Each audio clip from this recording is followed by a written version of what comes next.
त्यापेक्षा हा शेवटचा टप्पा या टप्प्यामध्ये पण आपण जवळपास 280 लोक आलेले.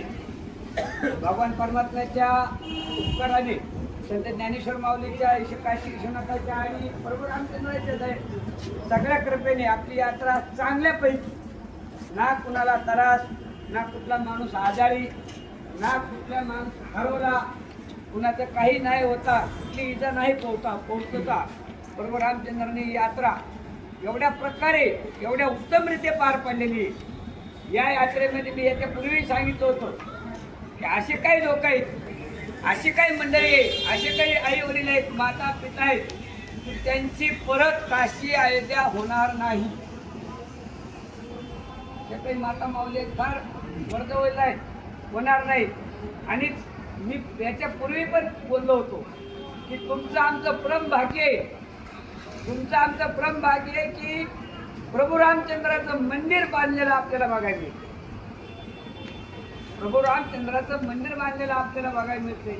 याच्यातले अजून काही जवान मंडळी आहेत, जवान मुलं आहेत, ते कदाचित कधी येऊ शकतील का ते त्यांच्या अंगामध्ये ताकद आहे, पण याच्यातली वरदवर मंडळी कधी नाही येऊ शकणार.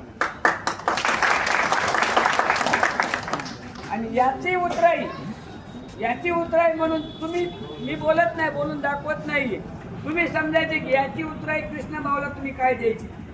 मी तर म्हणतो की 100ला 100% त्यांच्या आयुष्यामध्ये त्यांना या सर्व मंडळीचे गावचे 700-800 लोक असतील, त्यांच्या परिवाराला आशीर्वाद मिळतील, माझ्या परिवारातर्फे मिळतील आणि तुमच्या परिवारातर्फे पण मिळतील. का या कार्याला कुठेही तोड नाहीये. पैसेवाले भरपूर आहेत, पैसे अनेक जणांकडे, तुमच्याकडे आमच्याकडे पैसे आहेत, पण पैसे खर्च करण्याची दानत लागते, हिंमत लागते, ताकद लागते. देवानं त्यांना ती ताकद दिलेली. आणि अजून आपण सर्वांच्या वतीनं, प्रभू रामचंद्राच्या वतीनं अशा सत्कारस्थळाला शतकोटी आयुष्य लाभो ही आपण प्रभू रामचंद्र प्रार्थना.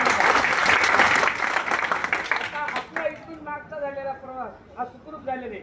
इथून पुढे कसा प्रवास करायचा आहे हे आपल्याला आपले भाऊ सांगतील. कुठली ट्रेन आहे, कोणत्या ट्रेनमध्ये किती वाजता बसायचंय. आणि आपल्या आता दुसरी एक सूचना सांगतो आहे का, आतापर्यंत आपण ट्रेनमध्ये आलो, पण मायबापांनो आता इथून पुढचा ट्रेन, एका ट्रेनमध्ये आपण जाताना परवडलं नाही.